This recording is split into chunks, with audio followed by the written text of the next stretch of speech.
It's 2 a.m. The world is asleep, and you, once again, are not. You're not broken. You're not an insomniac. You're something far more interesting than that. Because the science of why some people come alive after midnight, it reveals something profound about how certain minds are actually built. You are what researchers call an evening chronotype, and you were likely born that way. Chronotype is your biological clock, the innate timing of your sleep-wake cycle encoded in your DNA. About 30% of people are natural night owls, not by habit, but by genuine biology. And here's what makes this remarkable. The night owl's brain is not a broken morning brain. It's a differently timed brain. Studies from the University of Liège found that night owls maintain higher sustained attention later in the day. When morning people are fading, you are arriving.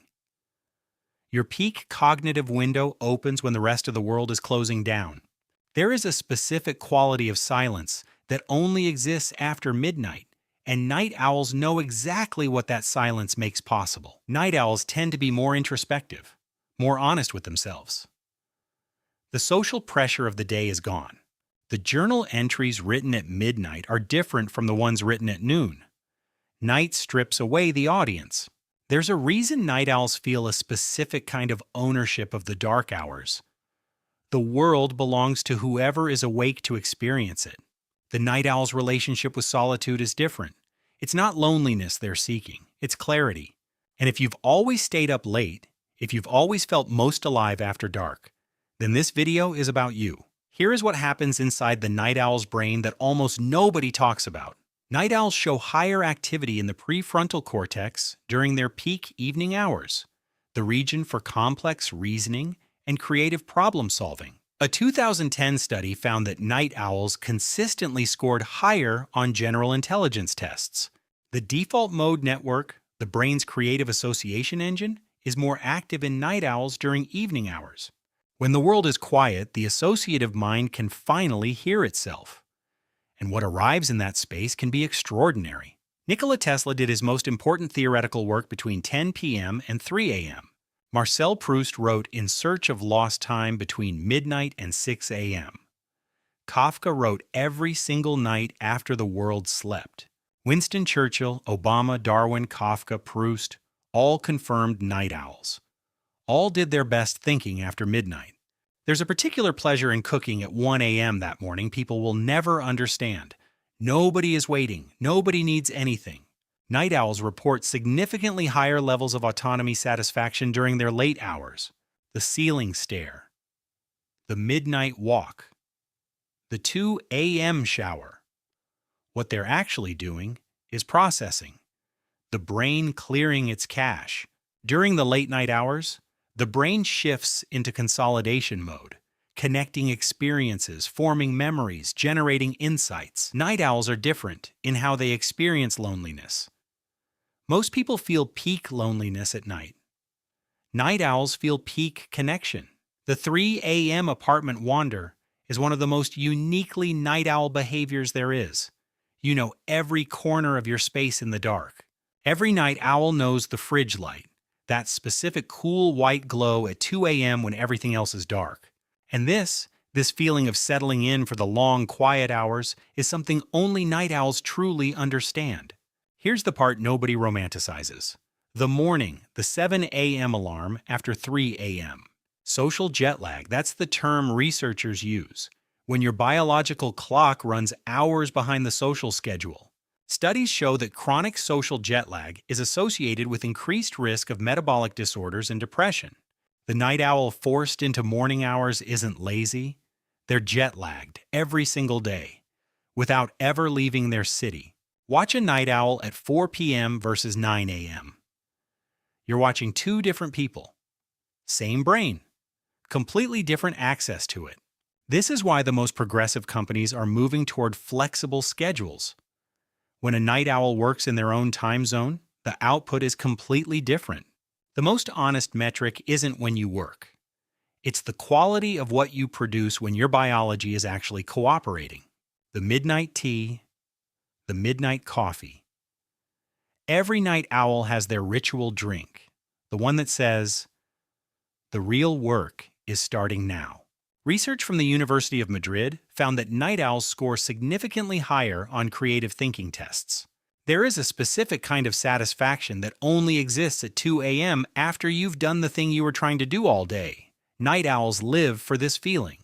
But there's a deeper psychological dimension to the night owl that researchers have only recently begun to map. And it changes everything. Night owls score higher on openness to experience, the trait most linked to creativity and unconventional thinking. The night owl's home at night tells you exactly who they are, because there's no one else there to perform for. There's an honest price to this. The world was not designed for you.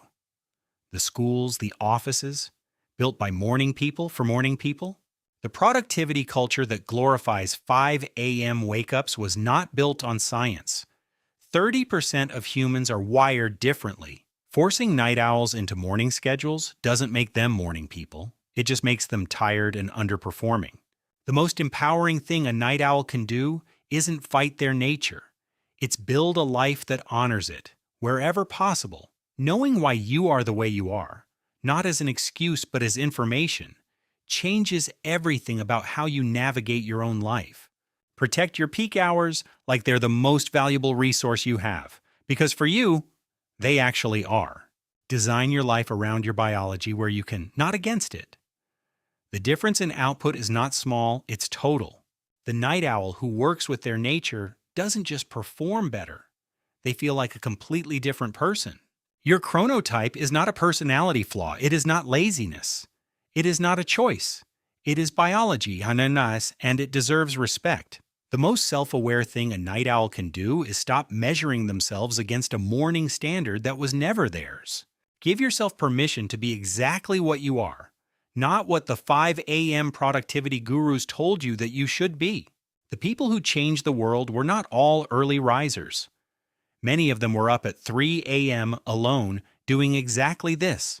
You are not behind, you are not broken, you are simply running on a different clock, and your clock is just as valid. And when you finally stop apologizing for the hours you keep, something shifts, something settles, something arrives. There are things you can only see at 2 a.m., not just in the sky, in yourself. The night reveals, it doesn't hide. This is what the world doesn't see. Not the morning struggle, but this. The 2 a.m. mind running at full capacity. The 3 a.m. ceiling stare isn't restlessness. It's your brain doing its best work. Eating alone at 1 a.m. with nobody waiting for you. Night owls know exactly how good that feels. This face, this specific private smile at 1 a.m., nobody else ever sees it. It belongs only to you. Browsing your own books at 2 a.m. looking for one specific idea, that is the night owl's library card. The deepest reading you will ever do happens after midnight. The words land differently when the world is quiet. The things you write at 3 a.m., the ones you couldn't say at noon, those are the truest things you'll ever write. Step outside at 3 a.m. sometime. The empty street belongs entirely to you. The whole quiet world does. The night sky at 3 a.m. from your own front step. This view belongs only to people like you. You wouldn't trade this for an early morning. You never would. And that's not a flaw. That's just who you are.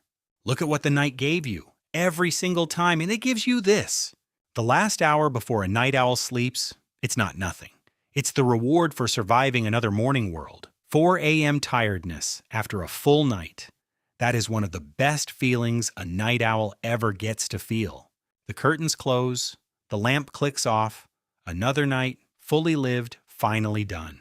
Sleep arrives the way it should, when the body finally agrees it's time. Not before, not forced. This is what it looks like when a night owl finally goes to bed right. Remember this face. 10 p.m., your real morning begins. The night opens in front of you like every other morning person's 7 a.m.